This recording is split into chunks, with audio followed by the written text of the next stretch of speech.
It's time for a good old-fashioned Yami Noob list with a modern spite twist. This is everyone's favorite internet style of video, the 7 blankiest blanks. And today, we're gonna make fun of the 7 ugliest motorcycles of all time. These are the kind of motorcycles that could crack a mirror even if it was covered in Vaseline. The kind of motorcycles that the amount of alcohol needed to make the beer goggles thick enough is fatal for even the most beer-bellied frat boy. These are the motorcycles with a face only a mother could love. Now, I do have to make a quick disclaimer here and say that, of course, these are my picks for the ugliest motorcycles of all time, and there's no argument on the matter of taste. If you think these motorcycles are cool, I'm not making fun of you personally. I'm merely pointing out that these bikes were made by a Neanderthal with a brow bone so thick he couldn't see what he was doing. But you know what's not ugly?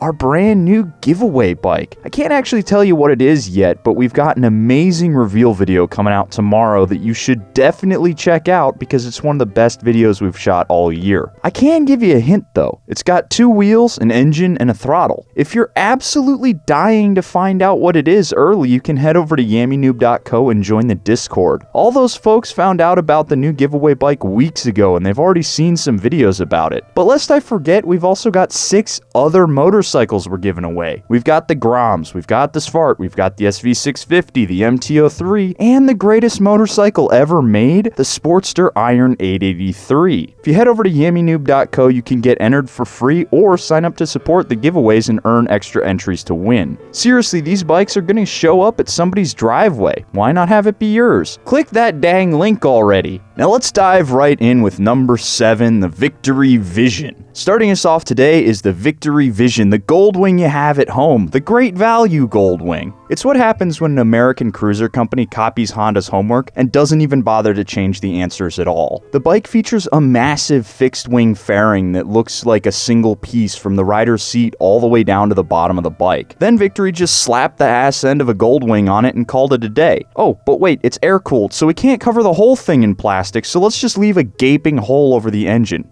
Yeah, that'll do it. It's got those long, pointy hard cases, so it's no surprise that big-wheeled bagger boys got their hands on it in an attempt to make their own rolling nightmares. And thanks to the massive amount of real estate on the bike, you can bet there's a lot of atrocious airbrushed paint jobs. Another thing that I want to bring up, and this is admittedly a small thing, but look at how long those handlebars are. They're basically ape hangers, but laid down flat instead of straight up. But I guess you need bars that long when you're basically sitting on top of the rear wheel. Number 6, the Multistrada 1100 S. Number 6 on today's list comes from Ducati. Now I know everyone likes to look at the modern lineup of Ducatis and use colorful Ducatista adjectives like achingly beautiful, but there was a stretch there where Ducati didn't really know what the hell they were doing, and this was the time that really separated the true to-the-core Ducatista snobs from your poser Ducati monster simp or weekend Ducatista. You had the 999 with the 2 headlights stacked on top of each other and the mirrors that were molded into the fairing, but more importantly for today's list, you had the Multistrada 1100 S, which takes the cake for the world's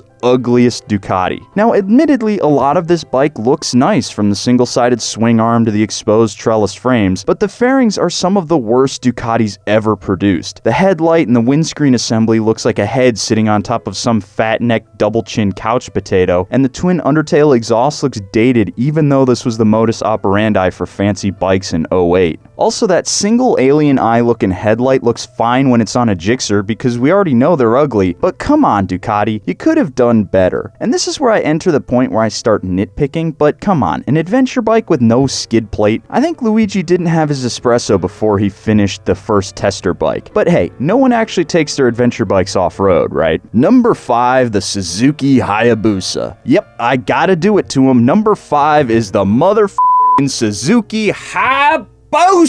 And I'm not talking about the Busa Boy Busas here, I'm talking about the completely stock, right out of the showroom floor Hayabusas. I know this is kind of the low-hanging fruit to make fun of the Busa's looks, but seriously, it looks like it's ribbed for your pleasure. I get why. I mean, aerodynamics don't necessarily look like what we think they should look like, and since the Hayabusa was meant to just tear ass in a straight line, it makes sense, but I mean, just look at it. It looks like a Gixxer 1000 with a dad bod. It's also enormous. You probably haven't witnessed the majesty of a Hayabusa in person, so the next time you're at your dealership, see if they have one on the show floor. It's basically a two-wheel jet ski that would make a CVO Road Glide look like a Honda Rebel. I think my issue with the Busa is how soft and round all the lines are on the bike. When I think of a sport bike, I think of aggressive, loud, and flashy, and the Busa sort of is like that, only after someone with no taste extends the swing arm by 9 feet. Take a look at this picture about what the Busa could have looked like. It's a bit thinner, the swing arm looks like a leader bike's, and while it still retains the Hayabusa look and feel, it has a more modern edge to it. I know the Busa was a product of its time, but they did release an update in 2008 that could have done a little bit more to fix it. Number 4, every single dual sport ever. This one is gonna pain me dearly, but some of the ugliest motorcycles across the board are dual sports. Mostly it's because at some point someone cracked the nut about what makes a really good trail crushing motorcycle back in the 80s and 90s, and then every single dirt bike manufacturer just stopped putting effort in. They haven't changed or evolved in the last 20 years, and no, fuel injection doesn't count. We're talking about aesthetics here. The only thing that's changed about the DRZ400 since 1999 is the color. You used to be able to get it in yellow, and now you just have white and blue. They look super utilitarian, and while I can appreciate a motorcycle that's all about function over form, you just don't get that look back feel when you get off your bike, because while your bike is special and you put some trick mods into it, it looks exactly the same as every other dual sport out there. Now this doesn't just apply to dual sports, but to supermotos as well, and I say this as the proud owner of 2 supermotos. But no matter what, they all kind of look the same, and that's because they're all just dual sports with fancy rims. Sure, the SMCR makes 74 horsepower, and I personally think it's drop dead sexy, but I constantly find myself having to explain why it looks the way it does, and why no, it's not just a dirt bike with lights. It's part of the reason why no one in our audience really cares about dual sports, and to a lesser extent supermotos, because they don't look flashy or make cool noises. They're basically just all printed out of the same mold. Number 3, the Honda Rune. Now this is a bike that's so special they done borked the mold after only making a few of them. Number 3 on today's list is the Honda Rune, a bike so rare you probably didn't even know it exists. Well, it does, and it looks like this. But Spite, it's a super cool muscle cruiser, and it's fast, and just look at this barge. It's like someone tried to turn a Lincoln Mark IV into a motorcycle. The big chopper style rear fender that covers the whole wheel, the enormous gas tank, the front fork that looks like it's bolted on upside down. There's a whole lot to unpack here. For those of you who are just hearing about the Rune for the first time today, it's basically just a gold wing that a Busa boy got his hands on and spent way too much money on. It looks to be approximately 40 feet long, and even Shaq would look small on this motorcycle. There's also a lot of chrome, and yes, it's a matter of taste, but when I look at my engine case covers, I don't want to see my ugly mug staring back at me. Imagine some sort of crazy looking hot rod mob car, and that's the Honda Rune in a nutshell. Thank the Lord they only made them for 1 year, but apparently they're re-releasing the Rune based on the new gold wings, and that's a little bit more of the look and feel of the Valkyrie than the Rune. Number 2, the KTM Duke 620. Number 2 is the KTM Duke 620, and this one earns the 2nd place spot on today's list, mostly because it was their very first attempt at a road-going motorcycle, so they had no idea what they're doing. And in that sense, it just misses out on the number 1 spot. But only just, because man alive, this is one butt ugly motorcycle right here. This bike first came out in the 90s, and I really don't like the looks of pretty much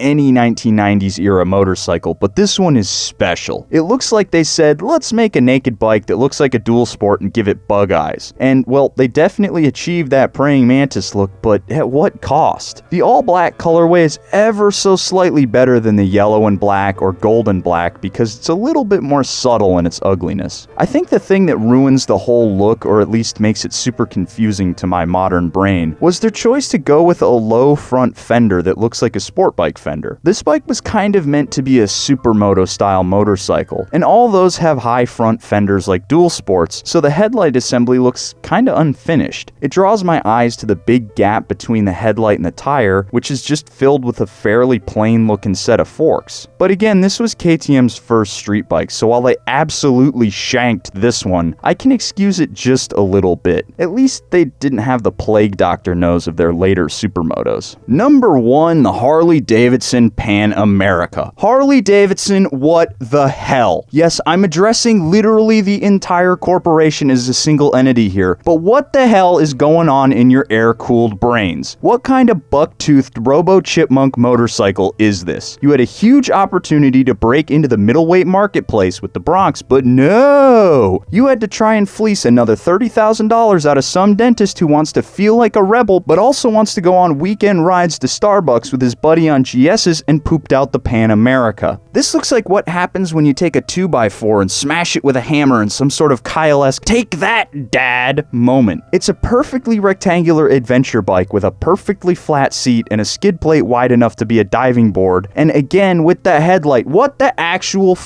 is this headlight? Nah, but we have pictures. People boosted the Pan America like 15 feet, done big roofs, and no. Just no. Ain't no one taking their Pan America off-road. It's probably 700 pounds, it's got like 6 inches of ground clearance, and no one would be caught dead riding this motorcycle. Its only redeeming quality is that you didn't write Harley Davidson on the side of it, so when some ADV dad rolls up, he can hide his shame. Except no, he can't, because only one motorcycle company would be so bold as to attempt to break into the ADV market with basically zero off-road experience. No, those dirt bikes they made 50 years ago don't count. You weren't even alive then, so be quiet. Instead, they made some underpowered, overpriced bike that looks like the first draft of a concept drawing. Yes, I am butthurt they canceled the Bronx, but no, it doesn't matter, because look at this thing. The only thing that even remotely resembles a Harley Davidson here is the mirrors, which they ripped off a Sportster. Harley, go sit in a corner and think about what you've done.